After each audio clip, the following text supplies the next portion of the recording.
ദേശീയ പണിമുടക്ക് ദിവസം ഗുരുവായൂരിൽ വ്യാപാര സ്ഥാപനങ്ങൾ ആക്രമിച്ച കേസിൽ 5 പേർ പിടിയിൽ. പാലുവായ് സ്വദേശി വടാശ്ശേരി വീട്ടിൽ ലുട്ടു എന്ന് വിളിക്കുന്ന അനീഷ്, തിരുവെങ്കിടം പനങ്ങോടത്ത് പ്രസാദ്, ഇരിങ്ങപ്പുറം കുളങ്ങര സുരേഷ് ബാബു, മാവിൻചൂട് പൊതുവീട്ടിൽ മുഹമ്മദ് നിസാർ, കാരക്കാട് കക്കാട്ട് രഘു എന്നിവരെയാണ് ടെമ്പിൾ SHO G അജയ്കുമാറിന്റെ നേതൃത്വത്തിലുള്ള പോലീസ് സംഘം അറസ്റ്റ് ചെയ്തത്. പടിഞ്ഞാറെ നടയിലെ സൗവർണിക ഹോട്ടൽ, ഓട്ടുപാത്രങ്ങൾ വിൽക്കുന്ന കട, വസ്ത്രവ്യാപാര സ്ഥാപനം തുടങ്ങിയവയ്ക്ക് നേരെയായിരുന്നു ആക്രമണം.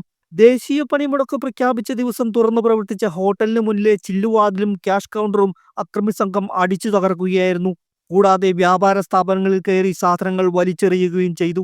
അറസ്റ്റിലായ 5 പേരും വഴിയോര കച്ചവട തൊഴിലാളി യൂണിയൻ ഭാരവാഹികളാണ്. പ്രതികളെ കോടതിയിൽ ഹാജരാക്കി.